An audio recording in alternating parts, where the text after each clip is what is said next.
Hello students, मैं मनोज शर्मा जनक सिंह चौहान के साथ एमजे क्लासेज में। आज हम मिशन 100 सीरीज़ के तहत ले रहे हैं इनविटेशंस एंड रिप्लाईज कि मैं निमंत्रण और उसका प्रत्युत्तर। अब यहाँ पर विशेष दे रखा है इसने रिप्लाईज, क्योंकि इनविटेशन तो इस बार है नहीं, तो यहाँ पर दे रखा है पाठ्यक्रम में रिप्लाईज को ही शामिल किया गया है, इन्विटेशन को नहीं। अब ये जो रिप्लाईज हैं ये कितने तरह के हैं कि जिस तरह से इन्विटेशन दो तरह का होता है, फॉर्मल और इनफॉर्मल, उसी प्रकार से रिप्लाई भी दो प्रकार के होंगे, फॉर्मल और इनफॉर्मल।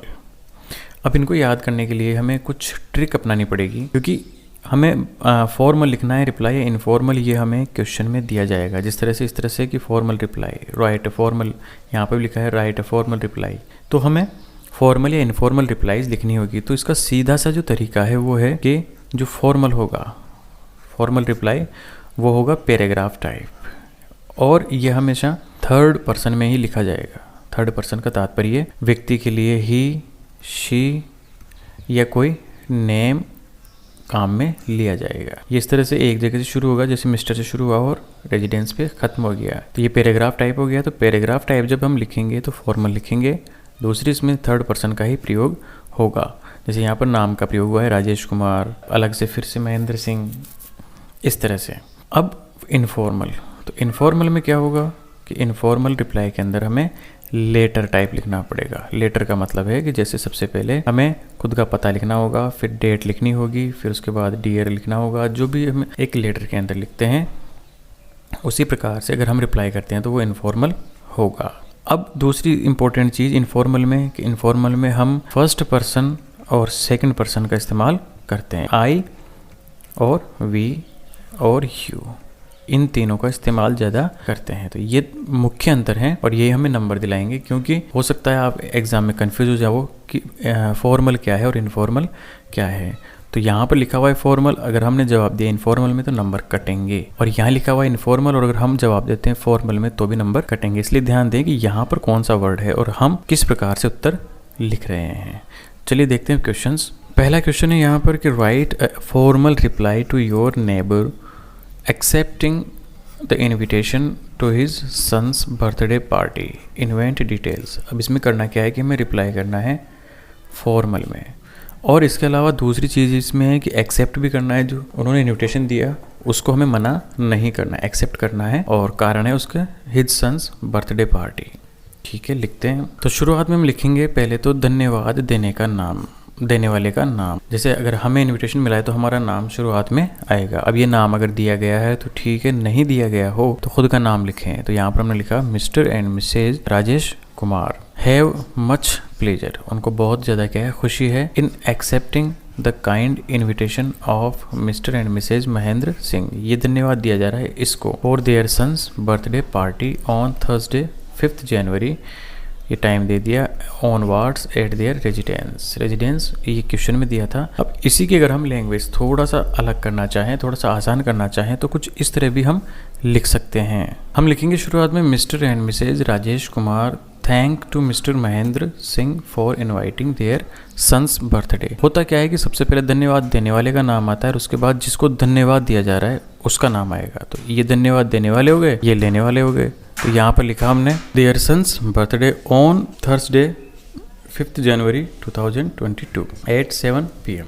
कहाँ पर? At their residence. ये सब क्वेश्चन में दिया गया है हमें। अब ये लाइन हमें जोड़नी है आगे से, he is very happy and he will reach with in time. ये लाइन कब जोड़नी है? जब आपको एक्सेप्ट करना हो। यहाँ पर दिया गया है कि आपको एक्सेप्ट करना है, इसलिए ये लाइन लिखेंगे कि he will reach with in time, कि वो समय रहते पहुँच जाएंगे।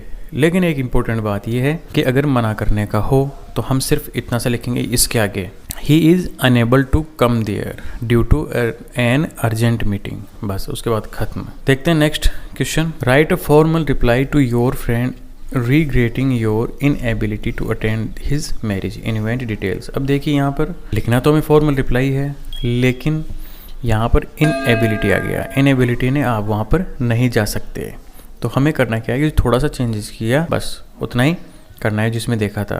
देखते हैं किस तरह से करेंगे। तो इसका जवाब लिखने के लिए अगर ये तरीका पसंद आए तो ये देख लें, जो अगर ये लैंग्वेज थोड़ी हार्ड लगे तो हम इसको इस तरह भी लिख सकते हैं, थोड़ा सा परिवर्तन करते हुए कि Mr Janak Singh thanks to Mr Rajesh Gautam. यहाँ पर नाम अलग है क्योंकि हमें नाम नहीं दिया गया, तो अपनी इच्छा से हम लिखेंगे। To invite to his marriage party, ये क्वेश्चन में दिया गया है हमें, ऑन 2 जनवरी 2022। ये हमने अच्छा से लिखा क्योंकि हमें क्वेश्चन में नहीं दिया गया। एट देयर रेजिडेंस, बट अब शुरू होता है यहाँ से। पहले वाले क्वेश्चन में हम कह रहे थे क्योंकि हमने एक्सेप्ट किया था इसलिए वो पहुँच जाएंगे, लेकिन यहाँ पर लिखा हुआ है कि इनएबिलिटी, यानी कि हम आ नहीं सकते, तो हम लिखेंगे but he is unable to come due to an urgent meeting, लेकिन वो आ नहीं सकते क्योंकि एक अर्जेंट मीटिंग है। इसके बाद ये इनविटेशन की रिप्लाई ख़त्म हो जाती है। अब देखते हैं क्वेश्चन 3, यू आर अक्षय आकृति, यानी अगर आप लड़का हो तो अक्षय मानना है अपने आप को, और लड़की हो तो Akriti. You have been invited to participate in seminar, यहाँ पर पैसे वो इसमें लिखा है कि आपको इनवाइट किया गया है पार्टिसिपेट करने के लिए एक सेमिनार में, और उसका टॉपिक है फंडामेंटल राइट्स ऑफ चिल्ड्रन, यानी बच्चों के मूलभूत अधिकार। Organised by the Lions Club, और ये ऑर्गेनाइज किया गया है लायंस क्लब के द्वारा of your district. Respond to the invitation by writing a letter, तो अब आपका जो निमंत्रण आया है उसको आपको रिप्लाई देना है, लेकिन इसमें लिखा हुआ है राइटिंग अ लेटर, एक पत्र लिखते हुए। तो एक पत्र लिखते हुए अगर इस तरह से आता है तब तो हमें कोई समस्या ही नहीं होगी, लेकिन अगर इसको आ जाए कि इसका जो रिप्लाई है आपको इनफॉर्मल तरीके से देना है, अगर इनफॉर्मल तरीका भी आ जाए तो भी हमें लेटर ही लिखना होता है। सेक्रेटरी ऑफ द क्लब, यानी क्लब के सेक्रेटरी को लिखना है। ठीक है, हम देखते हैं कैसे लिखेंगे अब इसको। सबसे पहले जब हम लेटर लिखते हैं तो डेट अपना पता लिखते हैं, तो ये पता हो गया यहाँ तक। इसके बाद ये डेट नीचे आएगी एक लाइन छोड़ के इधर, और द सेक्रेटरी एक लाइन छोड़ने के बाद फिर द सेक्रेटरी लिखेंगे हम, और लायंस क्लब मेरठ। अब चूंकि ये संस्था क्यों लिखा हुआ है, क्योंकि एक संस्था है क्लब, इसलिए हमें सब्जेक्ट भी लिखना पड़ेगा, लेकिन अगर किसी व्यक्ति को लिखना हो तब हमें सब्जेक्ट नहीं लिखना होगा। तो संस्था के होने के कारण हमने लिखा सब्जेक्ट एक्सेप्टेंस ऑफ इन्विटेशन। अब यहाँ पर एक्सेप्ट कर रहे हैं हम कि हम आएंगे, तो सर। अब यहाँ लिखा है thanks for your invitation for seminar on fundamental rights of children's and your, ये सब चीज़ें हमें कहाँ दी गई है, पेपर में। अब यहाँ पर देखो थैंक्स फॉर योर इन्विटेशन, या तो आ सकता है हम डायरेक्ट ये भी लिख सकते हैं थैंक यू, तो थैंक यू का मतलब भी वही होगा, लेकिन यहाँ पर वही है कि थर्ड पर्सन नहीं है, सेकंड पर्सन का इस्तेमाल हो रहा है। आगे लिखते हैं, ये देखो fundamental rights of children and your concern for the underprivileged children. I would like to utilise this opportunity to share my experience with other like minded enthusiast. ये देखो लैंग्वेज बहुत टफ पड़ रही है, तो हम इसी लैंग्वेज को थोड़ा इस तरह से भी बदल सकते हैं। तो इन पूरी की पूरी जो लाइंस है उसको हम इस तरह चेंज कर सकते हैं। ये थैंक फॉर लिखा हुआ है, इसको हम लिखेंगे thank you for inviting me to participate in a seminar on fundamental rights of childrens organised by Lions Club. ये लाइन सारी की सारी हमें क्वेश्चन में दी गई है, यानी क्वेश्चन से हम आंसर लिख रहे हैं, तो इसका मतलब तो है कि आपका बहुत बहुत धन्यवाद कि आपने मुझे इसमें बुलाया। अब लास्ट के अंदर लिखेंगे इसके आगे क्लब के बाद I will be there within time, और मैं वहाँ टाइम रहते ही पहुँच जाऊँगा।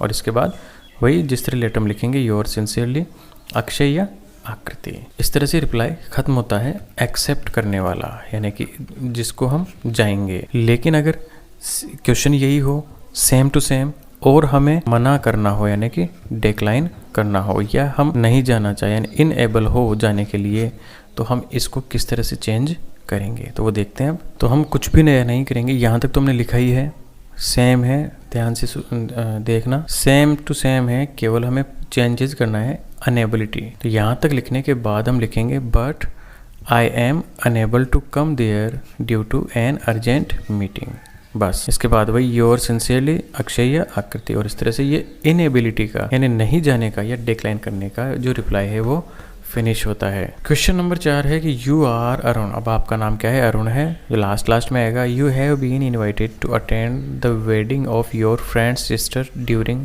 Summer vacation. अब आपको आपके मित्र के द्वारा उसकी बहन की शादी में इन्वाइट किया गया है, और वो भी समर वेकेशन में। Respond to the invitation accept, यानी कि हमें एक्सेप्ट भी करना है और रिप्लाई भी लिखना है। अब यहाँ पर हमें ये नहीं दिया गया है कि रिप्लाई कौन सा लिखना है, कहीं पर भी नहीं दिया कि हमें फॉर्मल लिखना है इनफॉर्मल। तो अब यहाँ पर आप बिल्कुल स्वच्छंद हो, किसी भी में आप लिख सकते हो, यानी कि फॉर्मल भी लिख सकते हो इनफॉर्मल भी। तो चलो इसमें लिखा है इनफॉर्मल तरीके से, यानी लेटर वाले तरीके से। तो सबसे पहले एड्रेस लिखा, कोटा लिखा, जगह लिखी, डेट लिखी और डियर मुकेश। इसके बाद हम यहीं पर लिख लेते हैं इसको, इसकी लैंग्वेज ना देखकर। तो हम लिखेंगे ये एड्रेस वगैरह लिखने के बाद डियर मुकेश तक तो कोई समस्या ही नहीं है। इसके बाद लिखेंगे हम थैंक यू। अब ये पूरा जो हमें क्वेश्चन दिया गया है इसी को हम आंसर बनाएंगे। यहाँ पर दिया है यू, इसको चेंज किया हमने आई में, तो हैव बीन है तो आई के साथ भी हैव आएगा, तो I have been invited to attend the wedding of. अब यहाँ पर योर फ्रेंड्स सिस्टर, तो हम सीधा इसको कर दिया, फ्रेंड्स को हटा दिया कि तुम्हारी बहन की शादी में। Your sister during summer vacation, यहाँ तक हो गया। अब है आई एम वेरी हैप्पी, मैं बहुत खुश हूँ, and I will reach there within time. ये लाइन इसलिए लिखी क्योंकि हमें एक्सेप्ट करना था, तो हम समय रहते ही मैं वहाँ पहुँच जाऊँगा। योर सिंसियरली, और यहाँ पर अरुण नाम दिया है इसलिए हम अरुण लिख देते हैं। बस हो गया, रिप्लाई खत्म। नेक्स्ट क्वेश्चन है your friend has invited you for dinner party, यानी कि आपके दोस्त ने एक डिनर पार्टी में आपको बुलाया है। राइट एन इनफॉर्मल रिप्लाई, यहाँ पर स्पेशल दिया गया है इनफॉर्मल रिप्लाई लिखना है, यानी लेटर वाला ही लिखना है। अब इसमें आप स्वतंत्र नहीं हो। शोविंग योर इनेबिलिटी, और इनेबिलिटी शो करनी है, यानी आप वहाँ पर नहीं जा सकते, मना करना है उसको। ठीक है, अब कैसे करेंगे, बहुत आसान है। लेटर लिखना है तो ये लिखना ही है। सबसे पहले खुद का एड्रेस लिख दिया, एक लाइन छोड़ के डेट लिख देंगे, और इसके बाद डियर। अब इसमें नाम नहीं दिया गया तो आपके जो भी मर्जी आए वो नाम लिखो। यहाँ पर इसने संजय लिखा है, आप यहाँ लिख सकते हैं रुचि, सुचि, मुकेश, राजेश, कुछ भी। अब इसके बाद क्या करेंगे वो देखते हैं। तो हम लिखेंगे thank you very much to invite me for a dinner party. ये लिखा है हमने इस क्वेश्चन से। अब ये आगे जो हमने जोड़ा ये हमारे मन से जोड़ा है ताकि थोड़ा सा बड़ा लगे, नहीं 2 लाइन का रिप्लाई अच्छा भी नहीं लगेगा। तो ये हमने खुद आगे जोड़ लिया, योर रेजिडेंस ऑन, ये डेट दे दी एट योर होम, बट परंतु I am unable to attend, लेकिन मैं अटेंड करने के काबिल नहीं हूँ। क्यों? Due to an urgent meeting. Your sincerely Madhu, जो भी नाम देना चाहें वो नाम दे दिया हमने। इस तरह से रिप्लाई कंप्लीट हो जाएगा। बहुत आसान है, बहुत ही आसान है। आप एक बार इसको समझ लेंगे तो रिप्लाई करना चुटकियों का खेल है। नेक्स्ट क्वेश्चन है यू आर मनोज और मिनी, यानी अगर आप लड़का हो तो अपने आप को मनोज मानना है और लड़की है तो Mini. You have been invited to attend a birthday party of your closest friend, यहाँ पर हमारे मित्र का नाम नहीं दिया। रेस्पॉन्ड टू हिज इन्विटेशन, और आपको इन्विटेशन का रेस्पॉन्ड करना है। अगेन इसने ये नहीं दिया कि रिप्लाई फॉर्मल देना है या इनफॉर्मल, तो हम यहाँ पर स्वतंत्र हो गए अगेन। लेकिन एग्जाम में ऐसा नहीं होगा, एग्जाम में या तो इनविटेशन का जो रिप्लाई होगा वो फॉर्मल होगा या इनफॉर्मल, ये क्लियरली दिया जाएगा। तो देखते हैं यहाँ पर इनफॉर्मल दिया गया है, तो सबसे पहले एड्रेस हो गया, यहाँ तक का डेट हो गई, और उसके बाद डियर सुचि, यहाँ पर नाम दे दिया, नाम अपने हिसाब से हम डाल लेंगे। तो इसमें लिखेंगे आगे हम सबसे पहले धन्यवाद, thank you to invite me on. अब यहाँ पर बर्थडे पार्टी है तो उसको डायरेक्ट अगर हम अपने फ्रेंड को लिखेंगे तो your birthday party at your home, ये ना आगे खुद ऐड किया है, on 24 March 2022 at 8 PM। I am very happy and I will be there within time, क्योंकि हमें एक्सेप्ट करना है इसलिए हमने लिखा कि मैं वहाँ टाइम रहते हुए पहुँच जाएंगे। फालतू की रामलीला लिखने का कोई औचित्य ही नहीं है। इसके बाद डायरेक्ट योर्स, और फिर यहाँ पर नाम दे दिया जो हमें क्वेश्चन में दिया गया है, और इसके बाद ये आपका रिप्लाई खत्म है। इस तरह से रिप्लाई से संबंधित जितने भी संभावित प्रश्न थे वो हमने कवर किए। नेक्स्ट वीडियो में नेक्स्ट टॉपिक, तब तक के लिए जय हिंद, जय भारत, धन्यवाद।